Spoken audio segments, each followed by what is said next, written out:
Welcome to United Network News, the official news channel for CARE, the Center for Amity and Restoration of Earth. I'm Sunny Galt. At UNN, you get the real news. Through our field messengers, we show you the truth about what's really taking place in our communities. We also bring stories to help you remember who you are and why you're here, as well as regional stories that impact the people. And our World Situation Report reveals what's happening throughout the multiverse. We are here to restore Earth. In the U.S., it is Monday, April 22nd, 2024. In Arizona, we get an update from Market on the Move, a not-for-profit who's steadily growing and providing more affordable produce to low-income families. And in eastern Uganda, a man uses his retirement money to build a school for nearby children who wouldn't otherwise have a place to learn and grow. What happens to the spirits of plants and animals after they leave this planet? Learn more about their options. Land in China is sinking. It's happening at an alarming rate in several urban areas. And the people of Sudan are in desperate need of medical aid. Find out how millions of people are being impacted. This is Calen, messenger for United Network News. Here's a look at today's field messenger reports from all around the world. Today we visit Phoenix, Arizona, to revisit the Market on the Move initiative, a not-for-profit that creates a huge difference to the community. Its mission is to reduce food waste and provide affordable produce to low-income families. UNN field messenger Rick interviews the co-founder of this remarkable program. Hi, good morning. This is Rick reporting from Phoenix, Arizona for United Network News. I'm here at Market on the Move. Thank you very much. I hope you enjoy the interview. Hi there. This is Ethel Rosario. And can you introduce yourself, Ethel, or what your title is? Okay, folks, my name is Ethel Rosario. I'm the co-founder of the 3000 Club. We actually established this nonprofit organization way back in 2010. As you can see, Market on the Move has been a very important outreach that we do for the community. Ever since that we posted, the last video, we are now averaging more than 1,000 families that we cater to every single week. We have also a location in Tucson, and that does, similar things also, but reaching out, to the other areas in the community too. So Rick, thank you so much for introducing us and for your continuing support. Happy Easter, everyone. So this is actually our offerings today. For one order, you're going to get half a case of sweet bananas. And 4 trays, 4 box of romaine lettuce, grapes, chicken seeds, kakis, orange juice. We have some extras, the vitamin water. We have the apples, the organic by the way, and we have the Rice Krispies, and you have a lot of treats for the kids, right? So come on out, join us today. We're going to be here until 9 o'clock in the morning. Thank you. So I hope you enjoyed this interview reporting in Phoenix, Arizona for United Network News. Have a great day. Bye-bye. Thank you. In eastern Uganda, a community member used his retirement savings to build a school for local children. UNN field messenger Mwandha Michael interviews him about his inspiring initiative. Hello, this is Mwandha Michael, field messenger for UNN, reporting from eastern Uganda. Today we met with Mr. Wakaisuka and his wife as they show us around their complex where they have built a school for the children from their region using retirement funds from Moses' pension. What's the name of your school? Norini kindergarten and primary school. So far, I have 137 children with about 70 teachers, and I'm still looking for teachers. The community members are so poor because we are charging 100,000 shillings as tuition fee, and they don't pay anything. Is that many more? That's the maximum so far I'm charging. And the parents are complaining that is a lot. So should I say you're just like giving back to the community? I'm giving back at complete natural sense. After your retirement? After my retirement, the money that I got is what I've used to construct this building, but I'm finding it challenging to complete. This is the upstairs building? Yes. It has one classroom, two classroom. Then there is also top up, also another 2 classes. So this building is owning 4 classes, plus this building also owning 2 classes. So how do you see the future of this project? I see the future productive. From time when I began, it is so supportive and productive to me and the family and the community at large. Because when I began, I had 20 kids. At the moment, I have 100. So I see it progressing, and I know it will be a bigger project in the future. Thank you very much. Still Mwandha Michael, UNN reporting. We want you to become a UNN field messenger. These are everyday people just like you who want to make a difference in their community. You don't need any special training or equipment. Just use the camera on your mobile phone and show us what's happening in your area. You send us your videos and our production team will create the report for you. Our new website is now up and running at unitednetwork.earth. You can submit your Field Messenger reports directly through the Field Messenger tab at the top of the page. You can also email your reports to our new email address at fieldmessenger@unitednetwork.earth. Hey, I'm Kirsten from Switzerland. This is Wayne from Tucson. Hi, my name is Desmond from Ghana. I am Claudia from Dawsonville, Georgia. I'm Mikey from Pretoria, South Africa. Hi, I'm Steve McGrath, Fort McMurray, Alberta, Canada. People from all around the world are coming together. Happy day, beautiful world. We are here in a rather small urban garden, and this video is just to show you the joys that we've had in this garden with the electric gardening. When news happens in their area, they show us what's really going on. We have people in the streets protesting for and against. At United Network News, our field messengers are changing the face of news. This is Field Messenger Helen reporting with nature, and I'm going to talk to you about the bees again. Take the next step in restoring our planet. Become a UNN field messenger today. Hi, I'm Stephanie from South Africa. If it's going to be, it's up to me. If it's going to be, it's up to me. It's up to me. It's up to me. It's up to me. It's up to me. It's up to all of us. We're UNN, and we're taking back the news.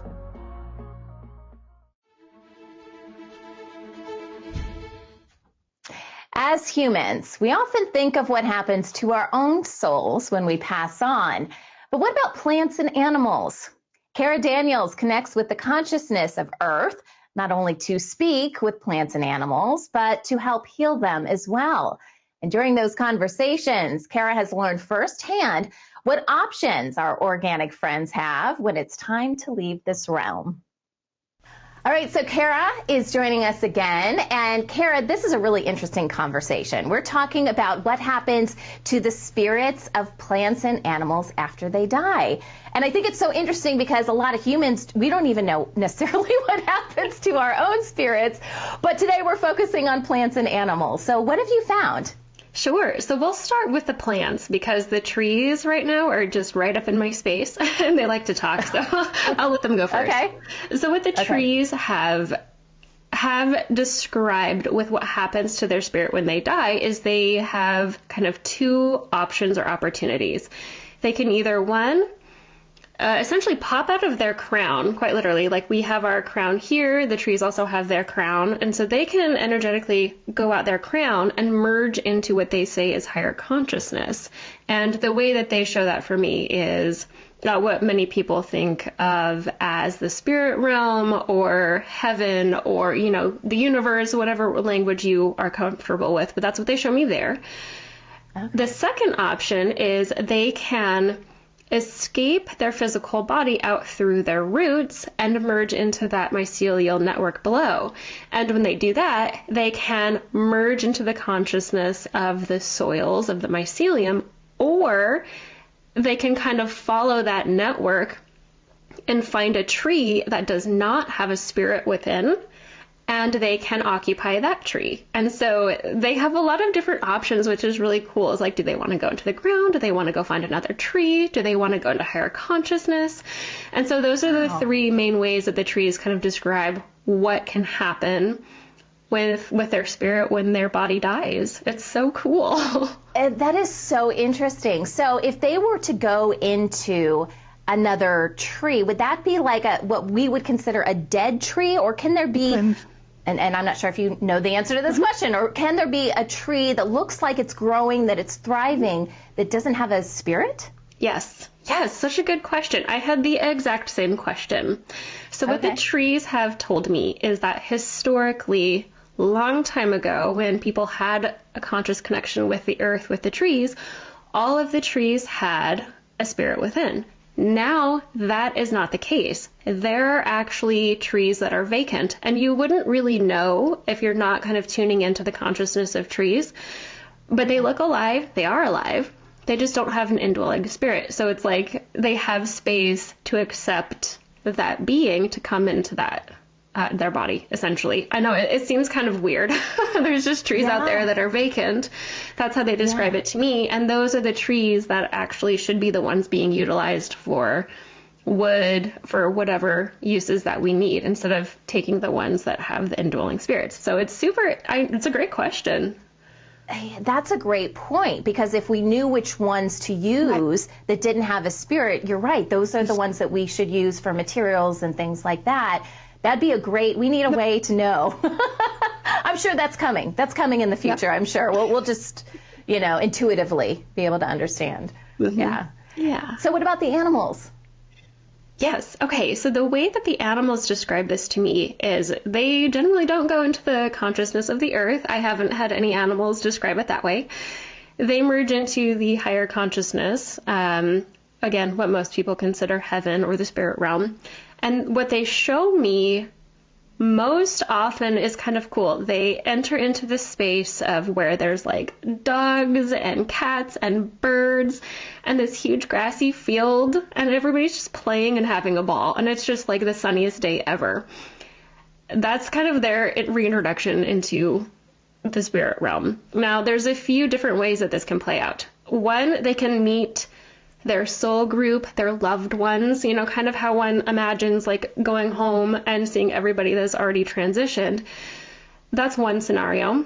Another way that this can play out, depending on how the animal wants to transition or be received back into that space, is alone. And I know this kind of makes people feel a little uncomfortable because you don't want your animals to be alone when they die, but I've found that the older souled animals that have done this many, many times sometimes just want to go into that space quietly without a big party or a lot of commotion, so they can kind of reintegrate into that space. And then the second part of that is a lot of the animals that I work with, especially if they're older or had some physical stuff going on, like if you think arthritis and cancer, they can go into a healing garden. This is how they describe it to me, as a healing garden, where they can release some of that trauma their soul is still holding and heal, and then they can go reintegrate however they want once they're kind of rejuvenated. So pretty incredible stuff. Yeah. It sounds like they have options, and that ultimately it sounds like most of them would probably reintegrate in some way. But sometimes, I get that. I'm thinking our dog our pet that we have in our house. It's crazy in this house. I would totally understand if she wanted to go somewhere and just be alone for a little bit before she went, to integrate with other animals. So that's beautiful. Yep. Yeah. A recent study has shown service dogs provide a reassuring and calming presence for autistic children. For example, the study found by sleeping right next to the child, the dog provides protection and physical touch, comforting the child for more restful, deep sleep. In addition, service dogs have proven to be dependable companions who develop meaningful relationships with autistic children, who can have difficulty establishing and maintaining friendships with peers. Beyond their practical roles, these furry friends create emotional bonds and harmony within the family unit. For children with autism, the presence of a service dog can be a source of loving acceptance, stability, and companionship.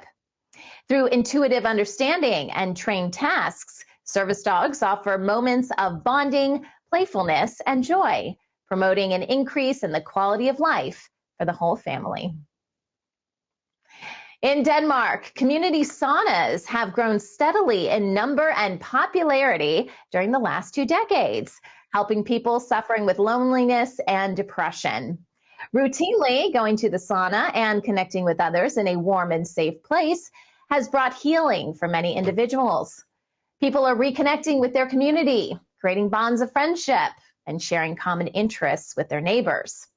The community saunas have become a place where making friends is easy, and the social interactions are in themselves very healing. While some community saunas charge a fee, others are supported by individuals in the local area. Donations pay for the building and maintenance of the sauna, and community members take turns keeping it clean. Locals take pride and ownership in their community saunas and encourage others to do the same in their area of the world. The growing understanding of how frequencies can impact humanity highlights the potential of crystals for healing. Different crystals promote healing in various aspects of life, whether for the body, mind, or spirit. Interestingly, we are naturally drawn to the crystals that resonate with our current needs, not just for their beauty, but for the energy they emit. Some crystals stand out for everyday use. For example, rose quartz creates love and peace, especially around the heart.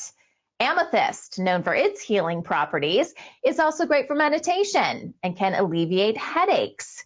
Tiger's eye is a negativity absorber, offering relief from depression.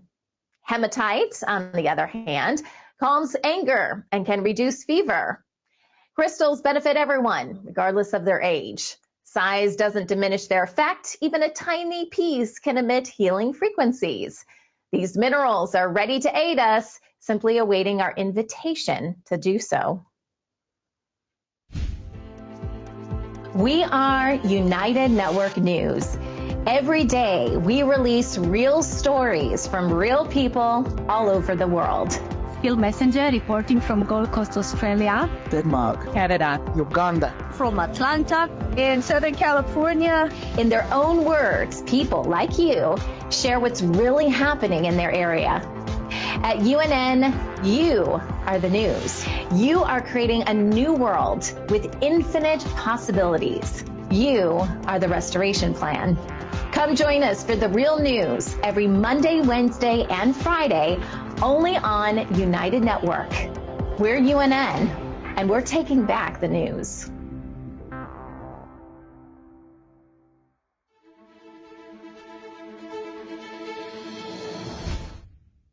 A recent study in China reveals a substantial portion of urban land is sinking at alarming rates. This situation is aggravated by the over-extraction of groundwater and the weight of extensive urban development. The phenomenon has already led to substantial financial losses and poses a significant threat to China's urban population, which has already surpassed 900 million. Authorities are particularly concerned for coastal areas, with projections suggesting nearly a quarter could be below sea level in the next century, escalating the risk of flooding for hundreds of millions of people. This problem, however, is not unique to China, as other countries like Indonesia face similar challenges. Experts suggest solutions like those implemented in Tokyo, Japan, including the prohibition of groundwater extraction and the construction of dikes for adaptation. Severe flooding in China's Guangdong province prompts emergency response to protect more than 127 million residents. Weather officials labeled the situation as critical, with river levels reaching 1 in 50-year high. Affected areas are experiencing major disruptions, including power outages impacting more than 1 million households and school closures. Rescue operations are underway in several cities, with tens of thousands already evacuated. Authorities are also halting river traffic and have increased readiness for more emergency rescues. Neighboring areas are also facing destructive weather conditions, including hurricane-force winds and significant property damage. Reports indicate multiple landslides and emergency teams are conducting rescue efforts for those caught in rising floodwaters. The forecast warns of continued heavy rains in the coming days across the region. Severe weather conditions have led to devastating floods across Pakistan, causing significant human and material losses. The country, already struggling with extreme weather events, faces new challenges as recent glacial melts triggered flood alerts. In just 5 days, 59 people, including 33 children, lost their lives to this flooding. Thousands of homes and numerous schools have suffered extensive damage or complete destruction. The escalating crisis threatens to displace communities and worsen the hardships faced by the region's inhabitants. Local officials are urging immediate evacuation to safer locations to mitigate further loss of life and property. The national government may need to step in to assist, especially as resources in affected areas become stretched. In Japan, women are facing significant challenges accessing abortion and contraceptive services, affecting their rights and health. Despite the approval of an abortion pill, reproductive rights remains constrained by stringent laws and societal norms. Only a small fraction of clinics offer the pill, with none having a designated doctor to prescribe it. Spousal consent is still a requirement for both oral and surgical abortion, a policy criticized by experts and activists alike. Experts highlight the difficulties women face, including high costs, misinformation by doctors, and the criminalization of taking abortion pills at home. The country's attempt to improve access to morning-after pills through over-the-counter sales without prescription has been limited and excludes younger women without parental accompaniment. Japan's gender equality lags behind other developed nations, with low female representation in politics and a significant gender pay gap.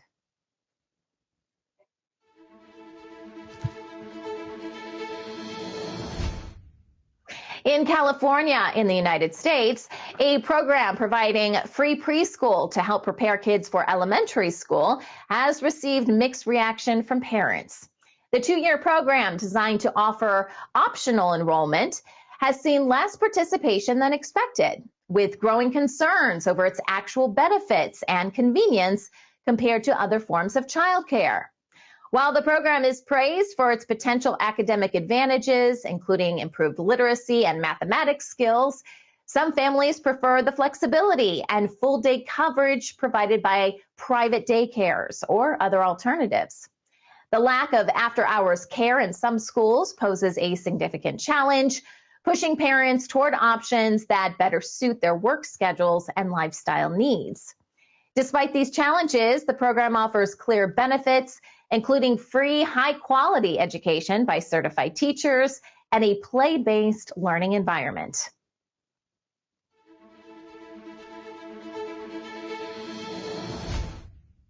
In Zimbabwe, 4,000 prisoners have been granted amnesty to ease congestion in the nation's jails. Among those released are women, the chronically ill, juveniles, and long-term prisoners who have completed 2 decades behind bars. However, individuals convicted of severe crimes like murder and armed robbery were excluded from this amnesty. This gesture of mercy aims to alleviate the strain on prison facilities and reduce costs associated with food and medical care. The release reflects broader concerns within Zimbabwe over increasing crime rates attributed to the nation's struggling economy. Experts suggest enhanced community education and economic improvements as essential measures to address the root causes of this trend. Sudan's ongoing military conflict has severely impacted its healthcare system, leaving millions in desperate need of medical aid. The destruction has forced many, including families with sick children seeking urgent care, to flee to relatively safer areas like Port Sudan. The area has become a refuge for those displaced by the war, and medical treatments are increasingly difficult to access due to overcrowded facilities and a severe shortage of medical supplies. Hospitals are struggling, with about 80% of medical institutions halting services amid skyrocketing demand for care. Critical shortages in antibiotics, painkillers, oxygen, and blood supplies, that is, aggravates the crisis. The conflict has led to nearly 15,000 deaths and more than 8 million displacements.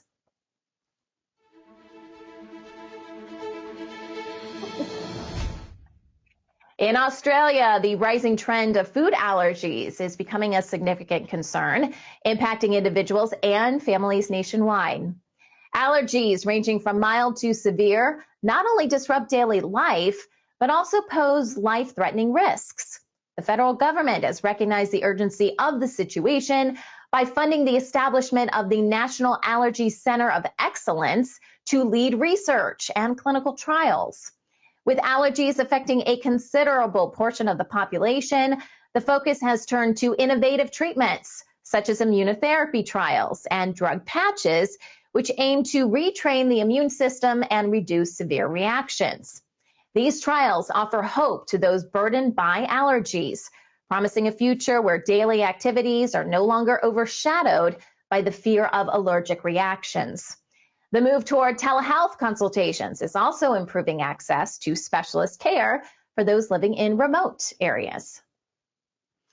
Also in Australia, an increasing number of couples older than 50 are deciding to part ways, with 1 in 4 divorces occurring after this age. This trend, known as gray divorce, is particularly challenging for women, who often find themselves significantly financially disadvantaged post-divorce. Recent studies indicate women are more likely to face economic hardship due to lower lifetime earnings and savings, reducing their disposable household income by up to 30%. In contrast, men experience a 5% reduction. The situation leaves many older women vulnerable to poverty and homelessness, with housing stress becoming a growing concern. Experts emphasize the importance of both partners in being actively involved in family finances to mitigate the risks associated with divorce. Establishing strong social networks is crucial for overcoming post-divorce challenges and promoting resilience and well-being.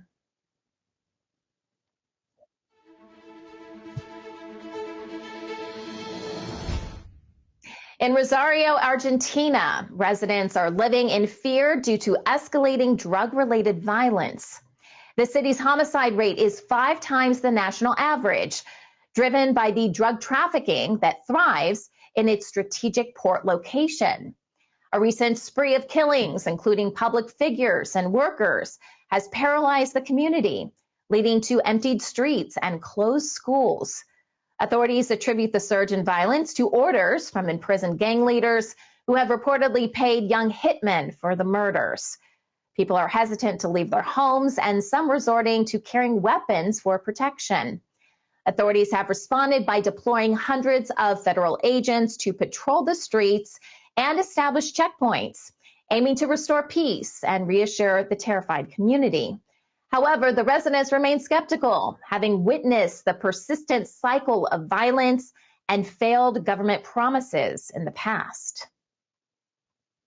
Indigenous leaders from 35 countries recently met in New York to issue a declaration raising concerns about mining on their lands due to the renewable energy shift. The declaration highlighted the lack of consultation with Indigenous communities and the demand for minerals like lithium, nickel, and cobalt for clean energy, worsening environmental damage and violating their rights. Representatives from countries including the U.S., Canada, Brazil, Kenya, Australia, and Norway noted nearly half of their projects for energy transition minerals are near Indigenous and farmers' lands. They criticized major industry groups for disregarding Indigenous rights and called for inclusive participation in the energy transition for fairness and sustainability. The conference was organized by Indigenous Peoples' Rights International with support from several nonprofits and foundations.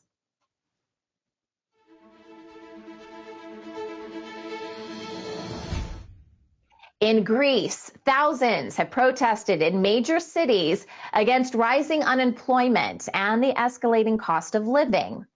Strikes initiated by the nation's foremost labor union severely disrupted services, including ferries and public transport, and affected staffing levels at state-run hospitals. The strikes aim to reclaim collective bargaining rights lost more than a decade ago amid a financial crisis. Protesters voiced concerns about low wages despite new job creation, with many struggling to make ends meet on minimum wage or facing issues with unpaid overtime. Despite Greece's economic recovery and improved bond ratings post the 2010 to 2018 fiscal crisis, unions argue labor rights have not been fully restored. Currently, only 24% of private sector workers in Greece are covered by a collective bargaining agreement, significantly lower than the European Union average. The Netherlands has ceased operations at Groningen, Europe's largest gas field, due to concerns over induced seismic activity. Discovered in 1959 and a significant part of the Dutch economy since the early 1960s, the field's drilling activities have been linked to increased earthquakes in the region, with a notable 3.6 magnitude one in 2012. The drilling was halted on October of 2023, although some wells remain open for emergency use during extreme winter or due to the conflict involving Russia and Ukraine. This area has experienced approximately 1,600 earthquakes since 1986, causing extensive damage to properties. Shell and ExxonMobil, the operators of the field, are now seeking compensation for the untapped gas reserves from the Dutch government. Amsterdam has announced the ban on the construction of new hotels and is setting a cap on tourist overnight stays at $20 million per year. The measure prohibits new hotel constructions unless they replace existing ones without increasing bed numbers and prove beneficial to the city. The city is also reducing the number of river cruises allowed, aiming to halve the current number by 2028. Significantly impacting the annual influx of visitors. This initiative is part of Amsterdam's broader strategy to address over-tourism, which has also seen increases in tourist taxes and restrictions on marijuana sales and tours of the red light district. City officials believe these efforts will alleviate overcrowding and improve the quality of life and visitor experience in Amsterdam. France announced new regulations aimed at fighting shrinkflation, the process where products shrink in size but remain the same price or become more expensive. Starting July 1st, retail stores are required to explicitly inform customers of any reductions in product size alongside price adjustments. This initiative seeks to enhance transparency and protect consumers from hidden price increases. Supermarkets need to display clear signs detailing the unit price and any quantity changes for 2 months following the change. Exemptions will be made for unpackaged food and bulk items. The decision also encourages consumers to report discrepancies. The feedback from consumers has been overwhelmingly positive, with many seeing it as a significant advancement, I should say, in consumer protection. Tired of being programmed? At United Network, you'll discover the truth about what's really happening on our planet. Get instant access to our written news, UNN newscasts, world situation reports, and in-depth stories from our field messengers. Manifest your amazing abilities as we explore the new Earth. Plus, original series to inspire and encourage you throughout your day. Get connected through United Chat, our personal chat room where you can join the conversation, share your experience, and also submit your questions for Kim. Watch United Network at home or on the go through your computer, favorite online streaming program, or mobile apps. Welcome to United Network News. Start your free trial today. UnitedNetwork.Earth, bringing people together. And now, the World Situation Report with Kimberly Gogan from the Office of the Guardian. Creation of Earth is changing in ways we haven't seen in billions of years, fulfilling many prophecies throughout time. Failures of central banks, governments, and currency control systems is imminent. Here's what to expect. Infighting in the deep state reaches a peak. Some want to put their flags down, while others want to continue the fight. Now here's Kimberly Gogan with the Office of the Guardian. Hello, Cam. Hello, Sunny. Happy Monday. Happy Monday. And it's Earth Day, at least here in the United States, one of our holidays that we make up.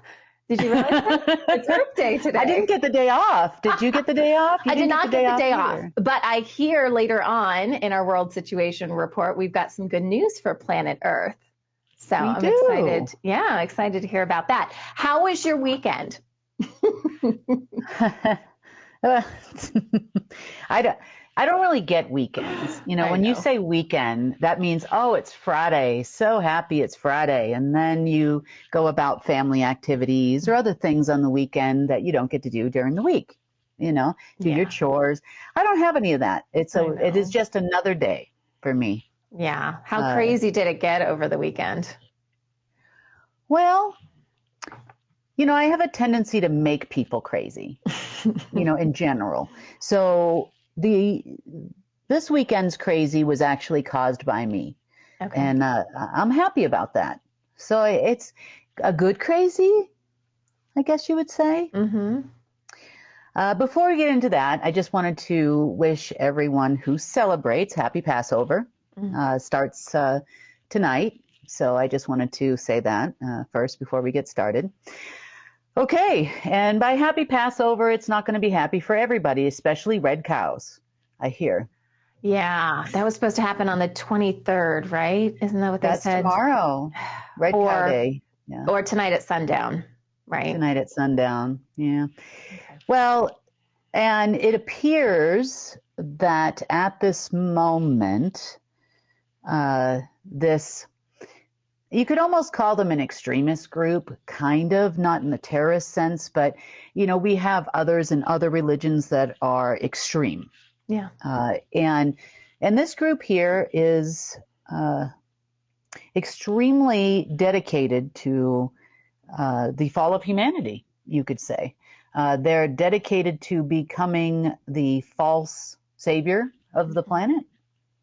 They have a lot of dedications under their belt. Now, the people participating probably are not aware, you know, meaning the ones that are actually tending to the cows and to the heifers and so on and so forth. But definitely at the top, it is meant to create a number of different things.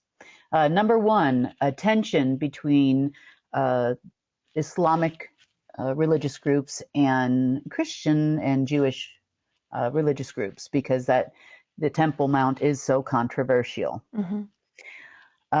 Number two, I think they're hoping sacrifices to the quote-unquote gods that used to have a portal underneath that Temple Mount will help them in some way connect to something.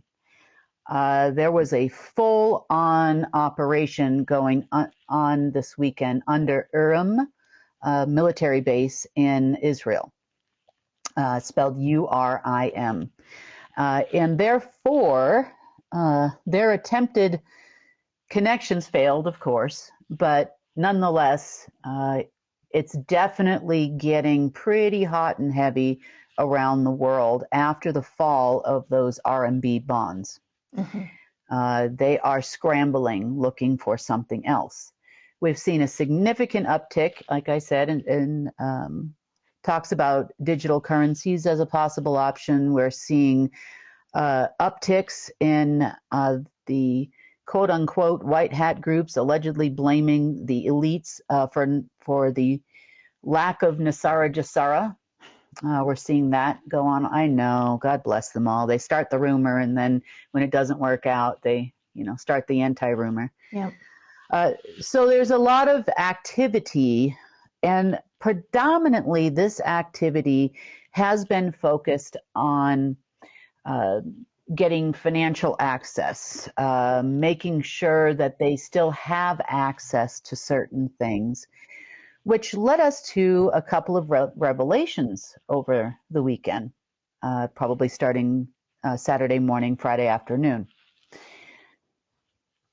The revelation that we had is most of the major worldwide operating systems, and we would know, for those of you that are not computer savvy, to give you some examples of those operating systems, you would know them as Unix, Linux. Well, you know about Microsoft and its operating system, and Apple has a different operating system. Mm-hmm. But these are the base root operating systems. So when people create new programs for these various, and there's thousands of them, there's not just these few, but this is just to name a few, Ubuntu.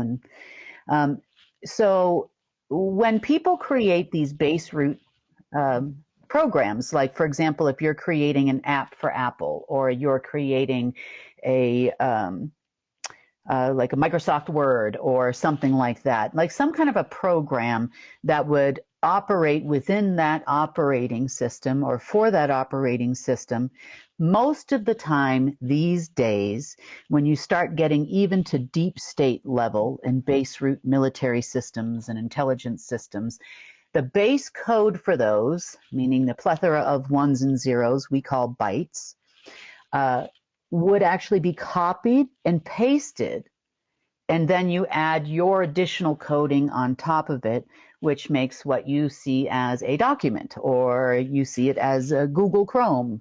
Mm-hmm. But each one of these things has an operating system that is not rooted from Earth. Wow.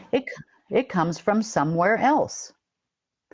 Now, Marduk being Marduk, this is no surprise to me. But I didn't really realize just how deep it went. We know Microsoft has its issues as bad, right? And we know Apple is now pretty much a Chinese thing. Huawei, we've talked about Huawei, which is Chinese telecommunications platforms with all the backdoors and bells and whistles associated there too.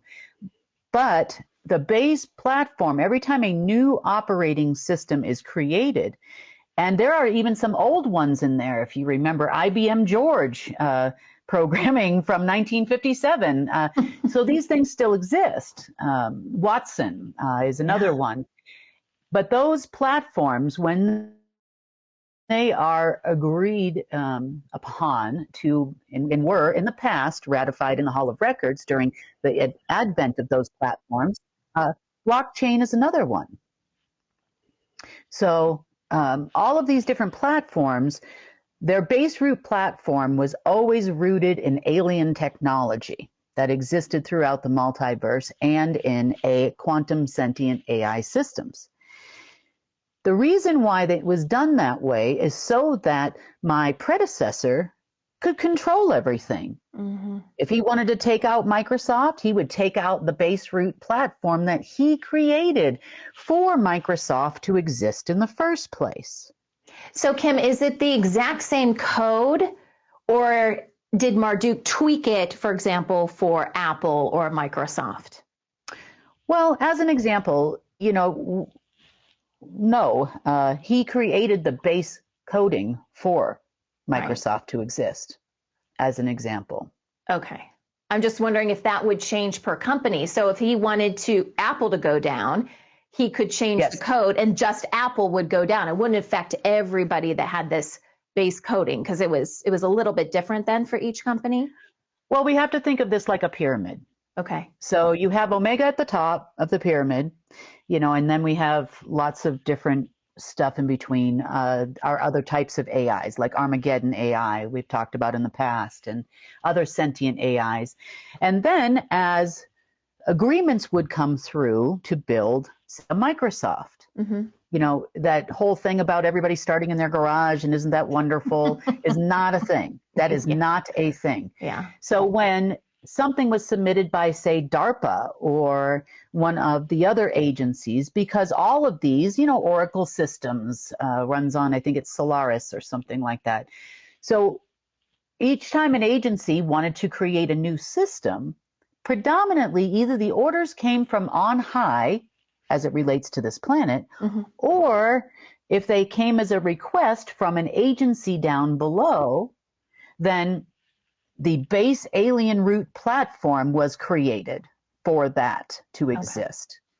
So that means it's kind of like when you write a script. Sometimes you might copy and paste a paragraph or a few sentences from somewhere else, and then you kind of add your own spin and your own thoughts on it, or maybe you're copying pasting different platforms together. Yeah. And encoding is done the same way as it relates to base root computing platforms. Okay. So they would copy and paste the coding, which then attaches it, the group of ones and zeros, which then attaches it to that platform and makes it function there. Now, for multifunctioning softwares, as an example, or applications, you have like Microsoft Word as an example. It's a Word program. You can now, not in the beginning, if you remember correctly, like years ago, a few decades ago, but now you can actually install it for Windows. You can install it for Apple. So what it means is they just changed the base coding behind it and then added on so that you see a Word document when you open up the program. Okay. You see a document. Yeah. So the importance of what I'm saying is that the human beings running around trying to get access to these base platforms, we also have one for telecommunications and all operating systems for cell phone towers, to be as an example, for up to 5G, starting all the way with where we started from in the beginning, because they don't have the capacity to delete any of the old ones.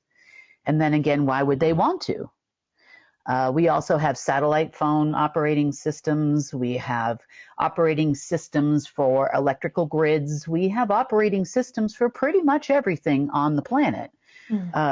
And Marduk, true to form, would always have the final key and the final say to everything, which allows him then to access anything built upon it at any time. Right. Now, the gatekeepers, or global headquarters, or whomever, was allowed limited access. The same thing with the NSA when they built Echelon. Limited access to base root platforms, atypically in density 4 of quantum computing, would allow them to do certain things, but basically only on order. Now remember, if they ever stepped out of line, you could just wipe out everything they did in one fell swoop. Right. So the importance of what we started looking at this weekend, and I do need to thank the deep state for this one, because it seemed like everybody was trying to go for the same thing. Be it financial operating systems like Unix is a big one there. Apple also is involved in the financial system programming, and Solaris and a few others. And then you have your things like SWIFT and other international financial transfer systems, which also have their own operating systems. What we actually did is we took out the alien technology that was there before, and we replaced it with Alpha Harmonic Genesis AI system platforms, and then built upon it our codec. It's spelled CODEC, number 685, version 685, which is what the repository runs on. Okay.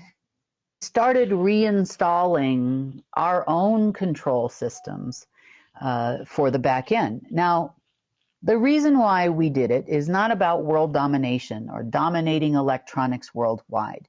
At this point, it's either us or them. I mean, you don't have the capacity to do this. Nobody really has the capacity to do it. So in the interim, we currently have that same tree. It just goes now to alpha in a different direction. Okay. But in the future, you know, we will have more time to build something better, you know, that is more sovereign and more individualized than we have now. And blockchain is not the answer. Blockchain was also based on the same base platform. Blockchain has its own operating systems, plural, that were registered years ago when Marduk was still around. So I know everybody thinks it's peer-to-peer, super secure, super safe. That's how they promote it. Yeah, but absolutely. It is no different than you parking your money in a bank.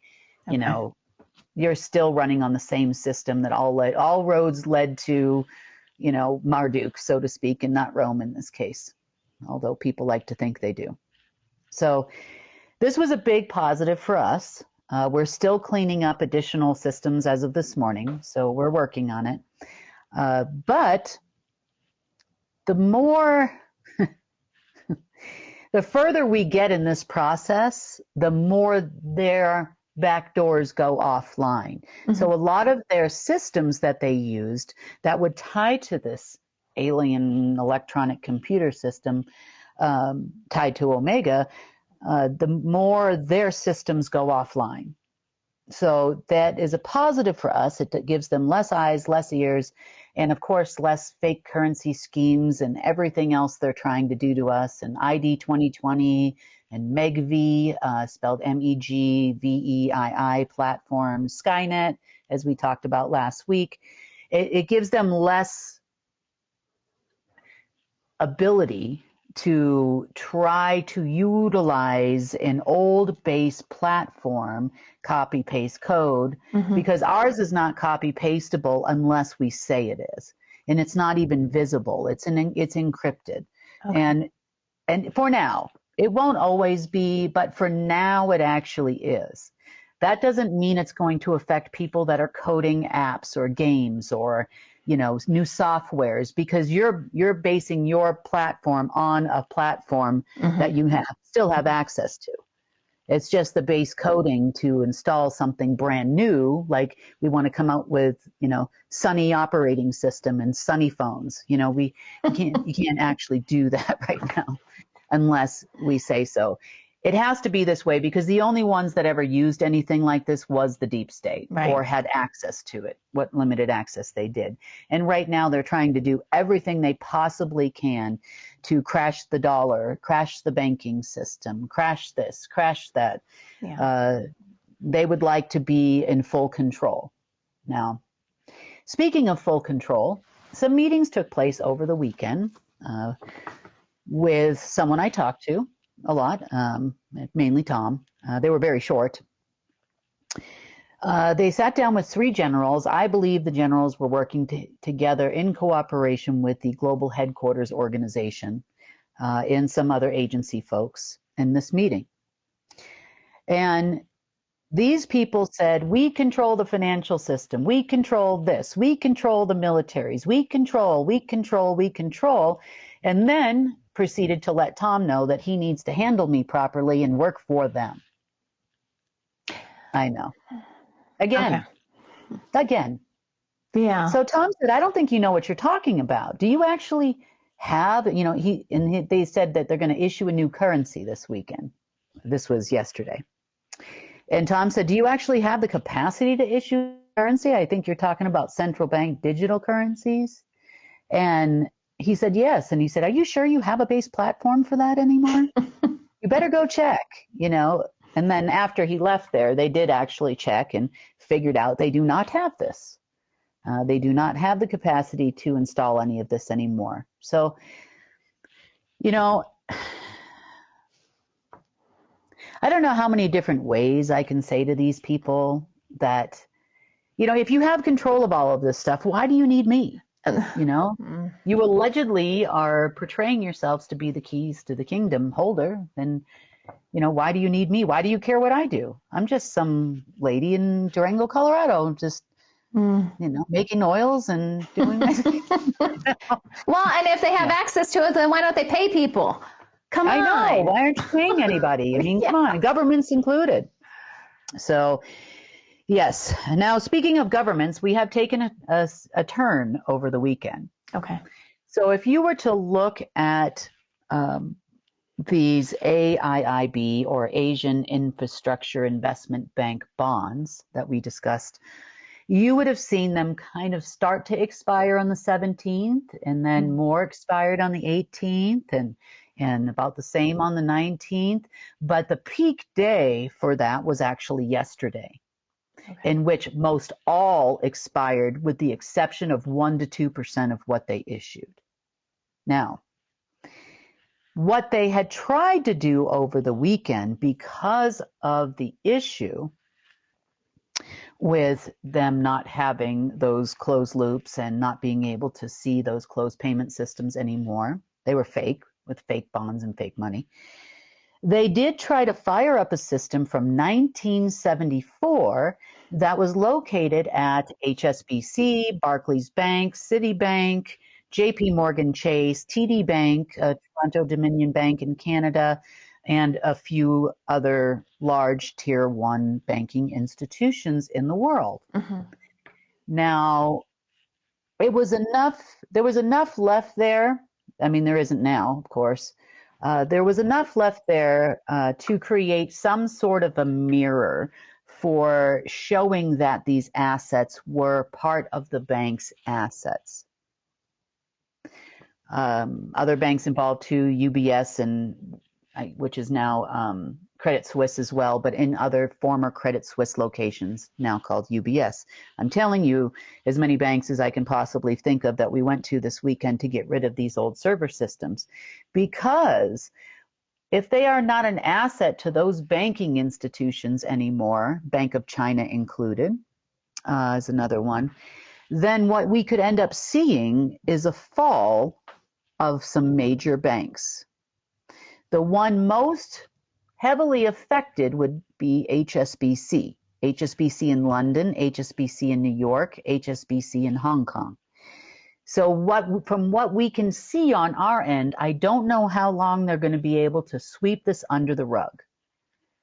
I don't know how much time they're going to be able to buy before things start becoming evident in mainstream media. You know, it will come out eventually. They're not going to be able to hide it forever. So we could definitely see pennies on the dollar. Wow. In the very near future, possibly along with Bank of China. China is in severe trouble. Word has gotten out they cannot pay on those bonds. So when a bond expires, it's kind of like a loan expiring. You have to pay off. You know, you don't have to make payments. You only make the interest payments only, but then the balloon note, so to speak, comes due, and you have to pay the face value of the bond out. And they're unable to do that, and everybody knows it. So they're trying to create all of these other various schemes over the weekend in order to compensate for that lack of being able to do that. Same thing goes with some attempted fake trading programs between fake servers to fake servers. It's not real money. You know, we can trade monopoly money all day long, Sonny, buy and sell properties and play the game for hours. And at the end of the day, I still can't pick up the money from the monopoly game and go buy a loaf of bread at the store. So this is what they're doing, but on a digital level, trying to hide the fact that it's over. But the more systems that they have that are going offline, you know, by by the tens, every hour or so, on the hour for the last 48 hours, the less accessibility they have to fake it till they make it. And that is our end goal. If you are not going to, because right now they're just pacifying the situation, probably waiting for a new moon, a full moon or something, but it's still not going anywhere. And we've all tried to explain to these people on the highest levels that they're not going anywhere. The time comes and time goes, and it's time not to install fake systems and fake money schemes and Trump bucks and fake dinar and fake bolivar and fake currencies and fake RMB, just to buy yourself time to the next celestial event takes place, because it's not going anywhere. And all it's doing is stopping them from facing the reality of the situation. And that needs to happen soon, so the next layer down can start making some decisions. They have governments sold on the fact that they are in charge. They really do. And they're listening everywhere. As far as governments are concerned, there was a conversation that took place in the last few days with the archivists. And the archivists are telling us that the collapse of governments is imminent. Now, their version of imminent and your version of imminent, depending on where you are in the world, might not be the same. They're saying it's weeks. It's not years.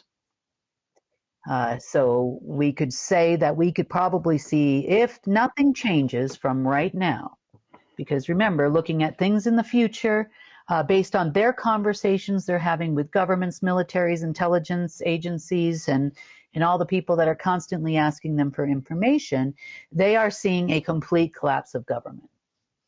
And there's nothing we could do to stop it. At one point in time, they said that within 5 years, it'd be good to have governments for 5 years in order for the normal people to make a transition. That would be helpful. But now they said there's no way. We're only a year past the time they made that statement, and they're following the deep state. They are a deep state creation, and they will die a deep state creation, is what it looks like. So you say governments.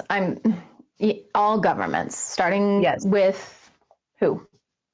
My guess would be, if I were to place a bet, and this was Las Vegas, I would bet on China, actually. Makes sense. I would bet on China being first.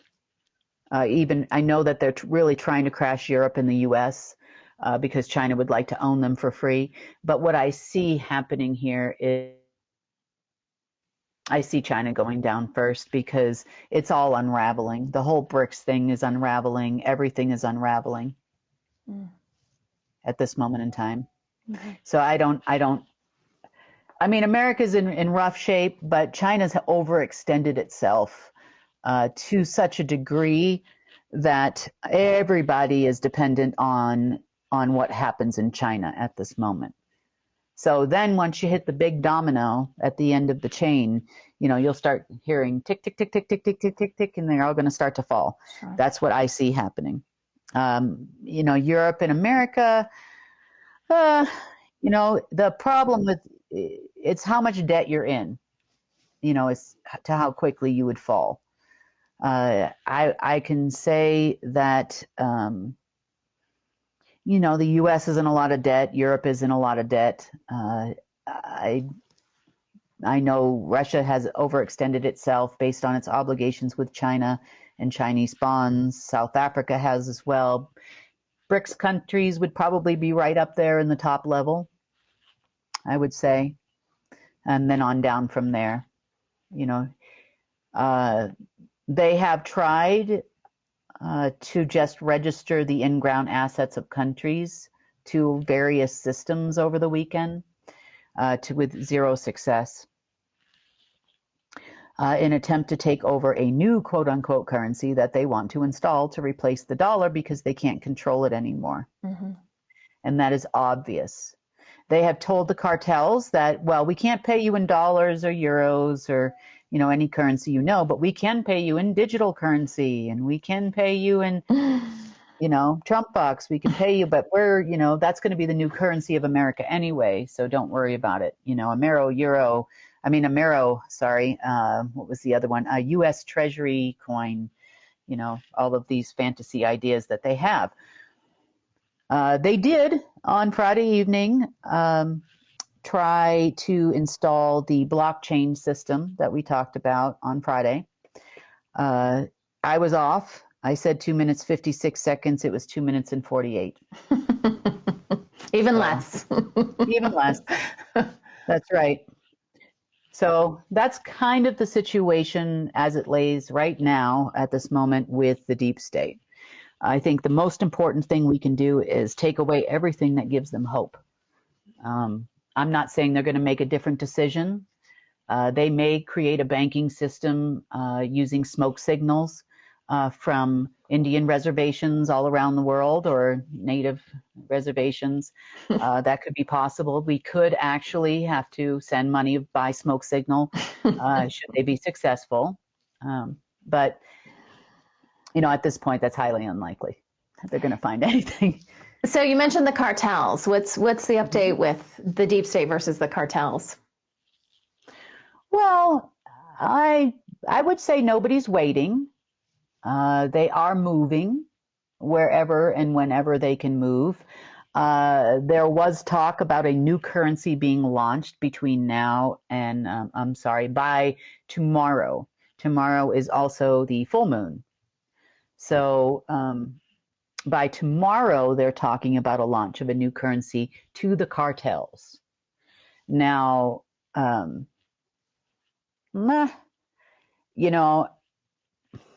it seems to be slower than I thought it would be. So perhaps they're waiting to see what happens tomorrow. What's another day or two? Could they get paid in the new currency of the world? Deep state are us. Maybe they'll put all the deep state members' pictures on the money. I don't know. We kind of already have that. Silly me. Yeah. But just the actor section, though. Yeah. We don't have the actual deep state members. But I believe that that's what it appears from my end is that they are kind of, well, all right, we'll see what happens. We'll see if they get to launch it. They are watching the war, watching them try to participate in a real war for the first time in their life. Mm-hmm. So, they're way past. They would move faster. They're way past their deadline that they originally gave the cartels, though, the 48 hours. And I was just thinking that the cartels would act on that more, Well, that's where the fake money schemes, though, comes in, and the servers come in and other things. Look, we have proof. Look, these bonds are going to be cashable tomorrow. We'll be liquid. We can pay you. And it's something new every hour on the hour. And every person's tolerance level is different. Are they going to wait it out? They're like, okay, fine. We bet you're going to pay your rent sometime soon, Sonny. So, we'll hang out and, I'm filing the eviction notice until Tuesday, or whatever.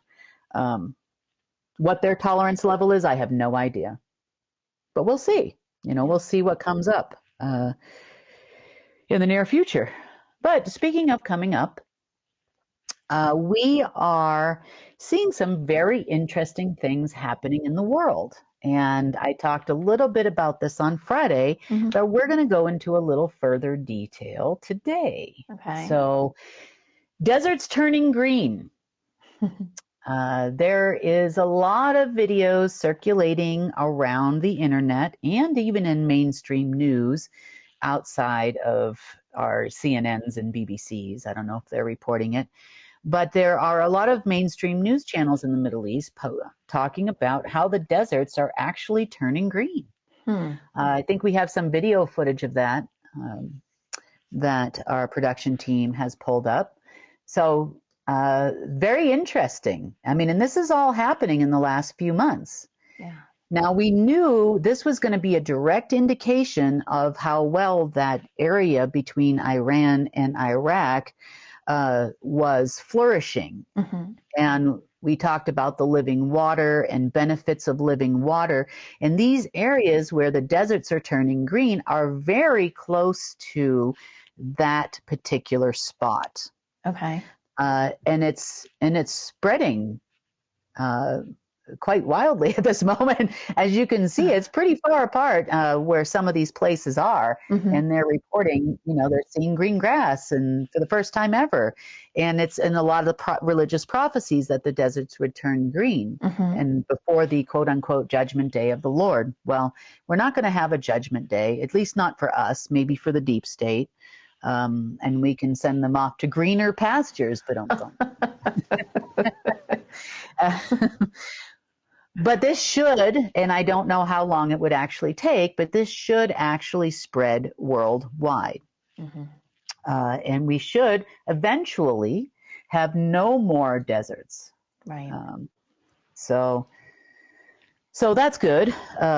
Now, another thing that indicates a lot of change that's happening in the world is something interesting has been discovered by scientists. Now, it's been going on for a little bit of time, but now they're coming out in mainstream news actually talking about. So this is an event that has only happened a couple of times in this planet's history, to whereby there is an evolutionary process going on that is changing the way life forms. So to give you kind of an example, one of these events that happened, and it happened billions of years ago, is when mitochondria was created. Mitochondria is basically the building block for all cells that are still present in organic life, such as humans, to this very day. And the creation of mitochondria is what actually was the base root in the beginning for all complex life forms on this planet. So this was a part of a natural source process, and the mitochondria are still part of all of us to this day. I mean, even though we've been genetically modified since then over and over and over again, it's still the base root for all complex life forms on the planet. So that's very exciting. It's a base platform for humanity. Base platform for humanity. That's right. There we go. It's not a computer, though. Right. It's organic. It's organic. Yeah. Very exciting. Better than the other ones that attach to your head. So that's good. For sure. The next time that this event happened was, in science. Let's see, the science investigation into this leads them back to about 1.6 billion years ago. Now, I would say it was longer than that, but that is what our science tells us. Okay. So regardless of the time that it happened, this was a secondary event that took place probably about 1 billion or so years later, to 2 billion years later, according to science. At that time, that is when the first formation of chloroplast happened. And as you may or may not know, that chloroplast, can't talk today either. I'm doing better than I did on Friday, though. Chloroplast is the base root for photosynthesis and exists in all plants, and this allowed for plant life to grow on planet Earth. Wow. Now, our stories tell us that plants came first and then humans came after. I would agree with that fact, but this is what science tells us. Now, the time frame that we have as far as Earth years are concerned, how many trips around the sun we make is what we would call it, we are seeing something a little different. We're seeing it happen a lot faster. And I don't know if the science behind dating things chronologically is proper, but these are two significant events that were the building blocks for all complex life on the planet and all plant life on the planet. So these are exciting events. So the newest event that has taken place is a change in a specific type of algae on this planet, which is now acting in a way that no plant life has ever acted before. It actually has, this particular algae actually has a way of extracting nitrogen from the air based on it combining with another bacteria. I'm not going to go into the long version of the Latin name here. And almost using that bacteria as an organ unto itself. So as an example, say humans didn't have kidneys, and just giving you an example. Now we know kidneys filter waste products. Without them functioning properly, people have to go on dialysis, and waste does not leave the body properly. It is an essential function of humans in order for you to stay alive. Right. So let's just say you happen to see a kidney creature running around, and then you absorb the kidney creature into the body, and then eventually all humans are born with kidneys. So that's kind of what's happening with this algae. It's before humans without the kidney did not have the ability to remove waste products from the body. Let's just say efficiently. Yeah. Of course, that's also done through the intestines and everything else. But in this case, now you have figured out a way to filter out liquid waste and waste products from your lymphatic system, rather than it building up in the body and us not living very long. So you've taken in the kidney bacteria or the kidney creature, you absorbed it into yourself, and now you have the ability to do that. Well, now this algae has a way combined with itself plus the new bacteria that it absorbed as now a part of themselves, and now it's replicating with that new bacteria in it, and it's giving it, for example, I guess you would say plant superpowers. Wow. So I know, very interesting. So this is all tied back into our environment. Do you think it's trying to clean the air? It's okay. It could possibly do that. It can do a lot of different things. Nitrogen is an essential part of life, but it'll be interesting to see the possibilities that arise from this new type of algae and what other types of life are going to morph or begin to morph and change based on the way that creation on this planet is also changing. Is Earth trying to clean itself? There's a lot of things that are possible within nature, and Source is wonderful. Things that aren't supposed to be compatible aren't compatible. Things that, you never thought would happen are now happening. And, maybe that's based on the light coming into the planet, deserts turning green, new types of life being formed on the planet. There's a lot going on that maybe doesn't seem momentous to you if you're watching videos about whether Trump's going to be reelected or not, but this is more important, I think, than everything we're seeing in the mainstream media show. This is the events that are taking place now haven't occurred in billions of years. And it's so frustrating. It's so frustrating that mainstream isn't talking about this. This is real news. Like, this is huge stuff. I mean, tiny stuff right now, but the potential of it is ginormous. Yeah. I know. And that's what I'm saying. These are, and deserts turning green is not tiny. I know.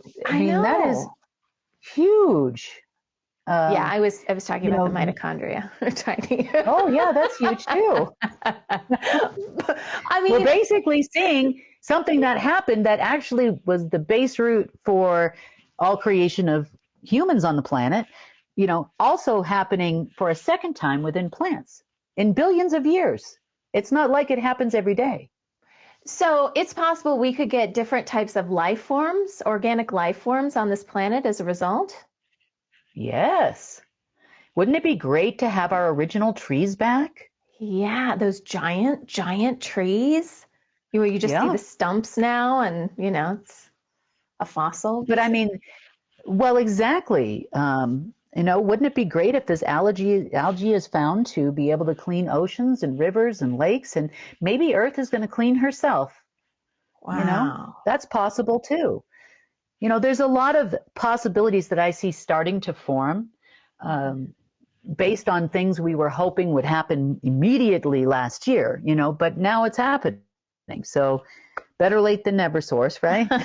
I'm sure it takes time. I mean, I don't know what Source needed to do and, all of that, but I'm sure it took some time for that. Yeah.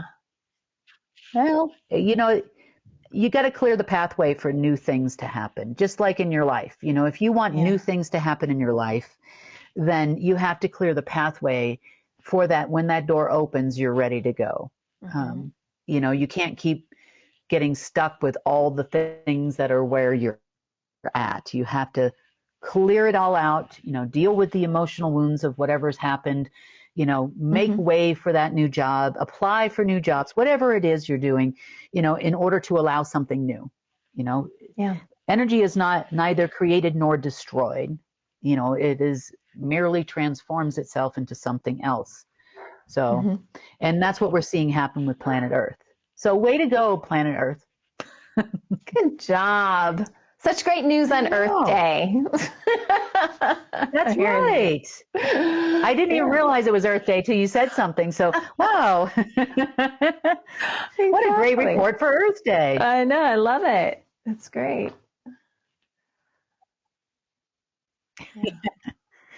Well, all right. Well, that pretty much ends the World Situation Report for Monday. But exciting news all around. I think so. I'm very happy with this turnout. I mean, as far as the deep state, well, they are who they are, but there is information in there for you, so you can make your own personal decisions about things that could possibly happen if you do bank with Chinese banks.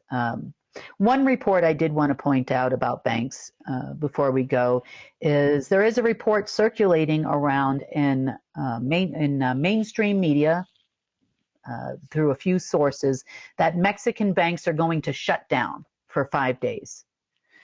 They failed to mention the 5 days they're going to shut down are national holidays, and they are not all in the same week. They are like May 1st, September 19th, Christmas Day, It's holidays, yeah. Well, they're trying desperately to create. Yeah. Fear, that's what I was going to say. Fear porn. Yeah. Fear. Yeah. Mm-hmm. Yeah. So, not anymore, but I just thought I'd put that out there if you happen to be in Mexico. So since we're speaking of banks and money and stuff, have we tried to do any test transfers recently with the clearing that's been going on? We have not for the last, I would say, 3 days, 4 days. We have not.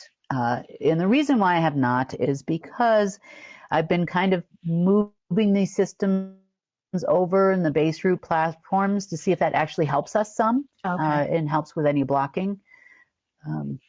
Like I said, a lot of this is alien tech too. It's not human tech, but if they still have access to it, then more than likely they're going to try to prevent us from doing that. It's the last bit of leverage they have on me, and God bless them if that's it. So hopefully by later on this afternoon, I'll be able to start doing that again and seeing how it lands, and I'll report back to you on Wednesday how it goes, and what we found in between. So, unlike the deep state, we are very transparent. Sounds good. Thank you, Kim. All right. Have a great Monday. Thanks. Want to share news from UNN? Help us change the face of social media and use it for good. Connect with us through our online channels. Our social media team creates clips from each newscast you can easily share with people you care about. That's also where you'll find our UNN meme of the day, a great way to encourage critical thinking. Links to all our social media sites are available at the bottom of our website at unitednetwork.earth. Let's change the face of news together. And that wraps up today's news update. Please share UNN with your friends and family. We need everyone to come together and help restore our planet. When news happens in your area, record it and share it with us. So together we can share it with the world. Remember, if it's going to be, it's up to me. I'm Sunny Galt. Join us Monday, Wednesday, and Friday for the real news.